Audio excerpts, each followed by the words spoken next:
the vaccine push has really pushed guys to the brink. And it's like, this is a bridge too far. And I bit my tongue and held my thoughts on the political stuff and everybody sitting around acting like America's the most evil place on the planet. That they struggled with that, but they were able to but now it's about injecting things into my body. When you're talking about the young, some of the youngest, healthiest, most in shape people on the planet, the death rate, the damage rate for COVID for these people is virtually non-existent. And so I have seen a growing discontent there, and I think it's helping them realize, like, oh, so when we accepted the kneeling and the national anthem, we never thought it would get here. And now they're starting to, yeah, that's why you got to draw a line in the sand on all this stuff, because eventually it is going to come for you.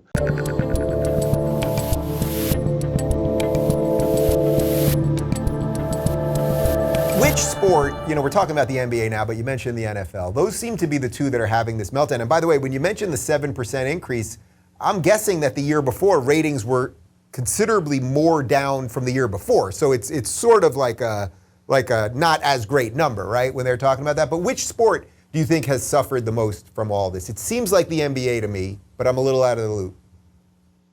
It's hard for me to say who has suffered the most. I would probably argue, I'm not going to say sports, NFL players have suffered the most. They allowed ownership to jam a collective bargaining agreement and a salary cap down their throat before the TV deals were struck. And it was all under the excuse, well, COVID, and we're not going to generate as much money. And so even with all the money the NFL players are making, and they're making a ton compared to what they used to, and guys like Patrick Mahomes and Dak Prescott are making more than $40 million a year, they're not making what they could and should be making if the COVID charade, if they hadn't damaged their business with the George Floyd, Colin Kaepernick, let's piss off our traditional fan base.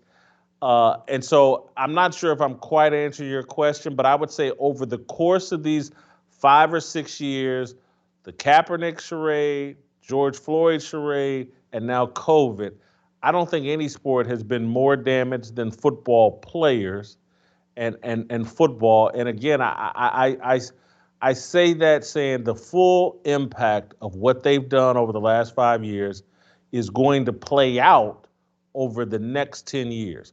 Everybody right now is, early on football. I love it. And I'm going to these games and it's screw Fauci.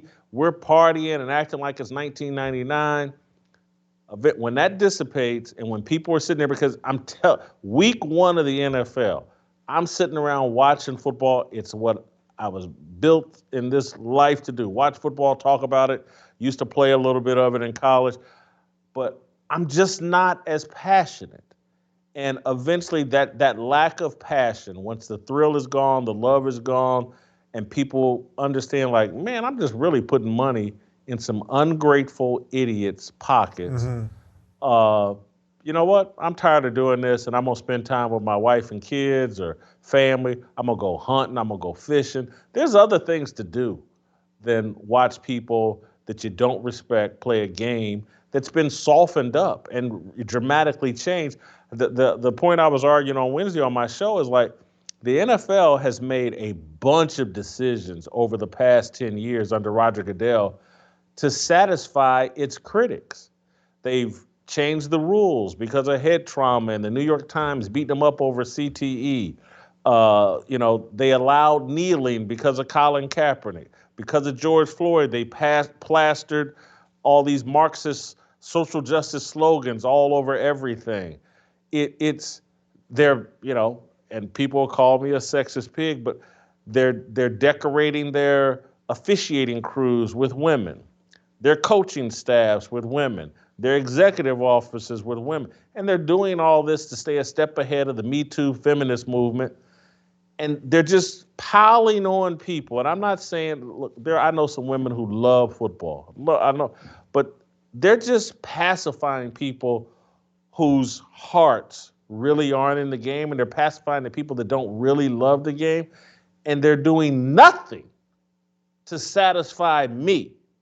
They're A1 ride or die football fan. What about me? They just take me for granted. And eventually, guys like I'm going to join guys like you that just say, you know what? I got better things to do. So when they said the NFL is gay, did you have any clue as to what they meant by that? I mean, they literally, it was a commercial. The NFL is gay. I know a little bit about that, but I couldn't put it all together. Dave, and I want to be respectful I say there's an alphabet mafia, BLM, LGBTQ. Yeah, I'm with you. That's the mafia now, and it's everything is being done to say, don't attack me. Black Lives Matter, LGBT movement, don't attack me. And so the NFL is going to say, I'm gay, I'm Marxist, I'm going to say the cops are out randomly killing black people. I'm going to say whatever I think is necessary to keep you off my back. And listen, I grew up as an idiot in a football locker room, as an athlete. I can't say I was as dumb as all the guys I played sports with, but I'm certainly remember, I'm 54, Dave, I certainly remember in my era, guys that were less masculine than the standard were mistreated. And I am really glad and thankful that that has changed and we're going a different direction, and everybody, that kind of bullying should not have been tolerated then, and I'm glad we're not tolerating it now. But I still think there needs to be, I can't be made to feel bad. Of course. Because maybe I got a little bit more masculinity than the normal person. And football is a masculine game. It's not about your sexuality. For someone like myself, Dave, I think we've all gone overboard with our sexual identities. And we're all wearing them on our sleeve. And it's like the first thing we tell people, I'm heterosexual. And boy, do I like vaginas. And yeah. Plus with the COVID thing you told me before, you know. Yeah. And it's like, and Dave, the key to saving this country, because I do believe like the country's at stake. I'm with you. We have to go back to, hey, I'm a Christian or I'm an American. Let that be your initial identity rather than your sexual identity, because I just don't think what arouses us sexually is all that important. And I'll say this as a Christian and who was someone who I think as a kid and as a young person could be accurately described as homophobic. And I regret that. And I regret that as a Christian because regardless of what I think about homosexuality, it's no different for me as a Christian than my promiscuity outside of marriage. And so it was wrong to try, us as Christians that have these certain beliefs, to try to say our sin isn't as bad as their sin. And it's how we have created, and I blame us as Christians for not being more tolerant and more understanding. We've created this backlash and the alphabet mafia. And now I've seen people, rather than admitting their flaws and then doing the right thing, I see the NFL and other sports leagues bending over backwards and doing things that they really don't believe to pacify social media, the Twitter mob, and all the other people that are allegedly on the right side of history. Yeah, well, Jason, let me say this. As an American, you get no judgment from me on any of your past judgments. Let me just be very, very clear about that. Was it not Joe Namath who said I was a gay Marxist? Was it not him? Wasn't he a big gay Marxist, or am I confusing him with somebody else? Joe Joe Namath did not. It wasn't Joe Namath? What No. was it, Joe Namath? Let me ask you.